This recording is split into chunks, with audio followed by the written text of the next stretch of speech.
fuck me. Right. Well. King of the World! Go again, straight away.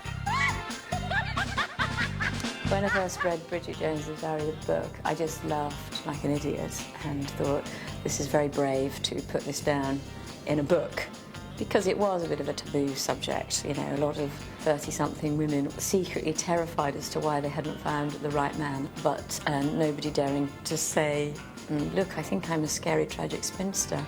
What shall I do about it? I wasn't really trying to do anything with the character of Bridget Jones. I wasn't trying to make her a symbol or anything. I was just trying to make myself laugh, really. And I think that very honesty was what made other women respond to it. What's so appealing about this book and this film, frankly, is the sense of humor that Bridget sort of applies to her missteps. Back to the studio. So much of the very funny stuff and the stuff that makes it so different is in this woman's head. She's got an irreverence that goes on all the time. Western Rail wishes to inform all passengers that they might have to squish up a bit in their seats owing to the size of Bridget Jones's thighs. She's just the perfect, imperfect heroine. And I think it was just, time was right to sort of tell a dizzy girl story.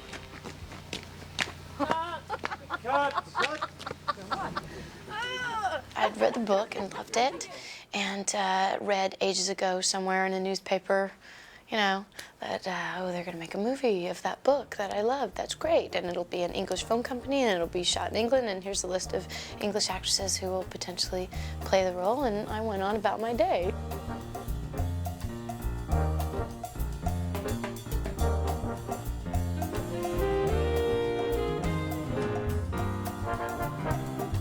Yes, it sounded like a mad plan, but it turns out to be brilliantly mad. Initially, I was very touched by the fact that the entire British nation seemed to go up in arms like headless chickens. And I thought, well, that shows that they're very fond of Bridget, that they were just so indignant that it wasn't being played by an English woman. I think it's appropriate that it's an international figure. And anyway, Scarlett O'Hara was played by an English woman, so I think the Americans are getting their revenge now. So, from where? From all that yelling, don't you dare, and I'm coming on board. It was quite a leap of faith on the part of everybody involved in this project, and was really grateful for the opportunity.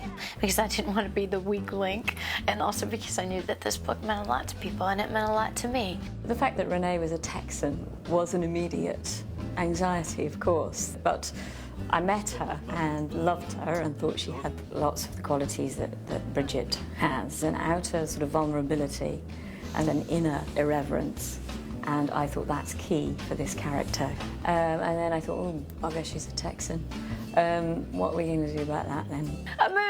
I moved to England in February, and I hung out and looked around and became familiar with the language and her cultural and social references that were not familiar to me. Yeah, I do know that she immersed herself working in a publishing house incognito. I worked with the dialect coach, of course, every day to get that part of it down and change my lifestyle a little bit so that physically, you know, I could represent it more legitimately that way.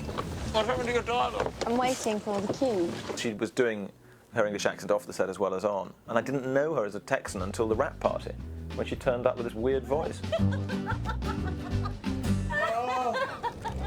Folks, everybody, but just get the volume right down. If you have to feel the need to say something, then say it quietly. What are you doing here? I've been asking myself the same question. The plot of Bridget Jones was actually stolen from Pride and Prejudice. I thought that Jane Austen's plots were very good and had been market researched over a number of centuries, so I would simply steal it, because I thought she wouldn't mind, and anyway, she's dead. So Mark Darcy is the classic Mr. Darcy figure, who appears to be dull and snooty and uninteresting, but actually is a really good man. And Daniel is Wickham. Terribly charming, terribly sexy, but not much going on underneath.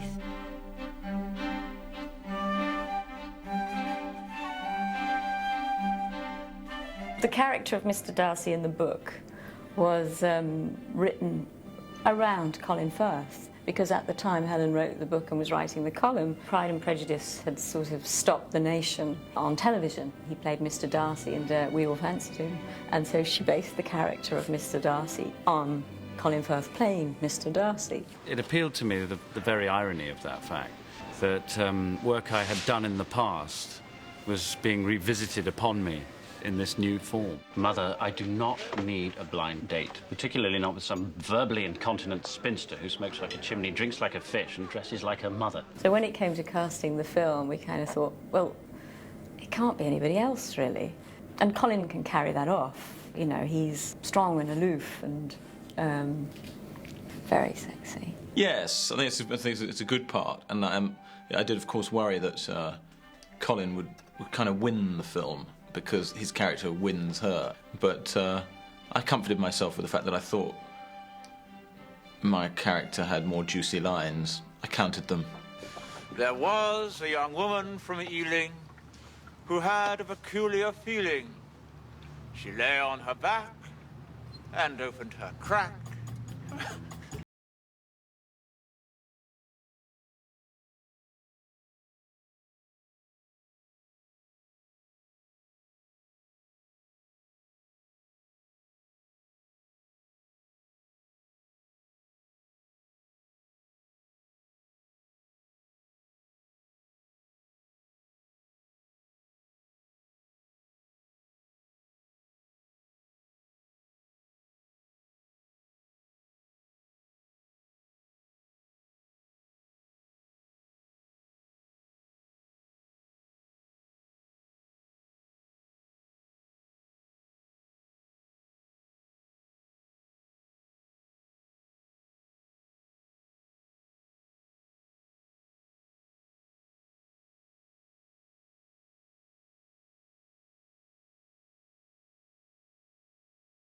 And so intelligent, and his humor reflects that. What I felt I got from Hugh was that he was the expert on this particular kind of comedy. I felt I was working with a connoisseur. Hey, Dom!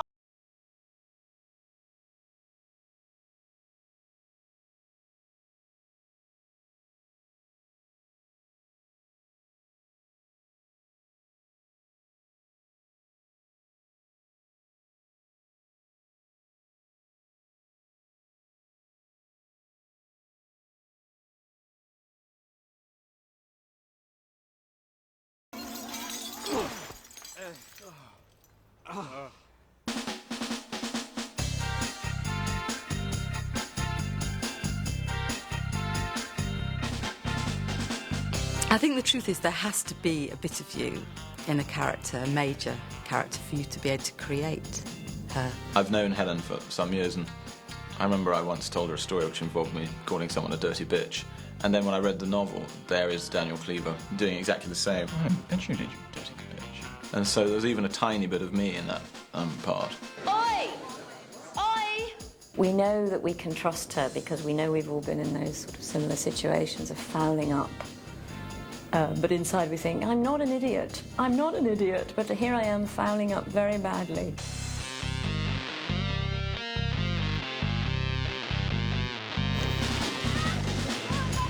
Bridget Jones is funny, she's warm, she's kind, she's honest, but those sort of qualities are not often celebrated in the media, and they tend to get lost alongside the value of having a bottom like 2 billiard balls.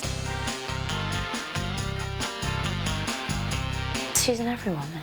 It's a beautiful character.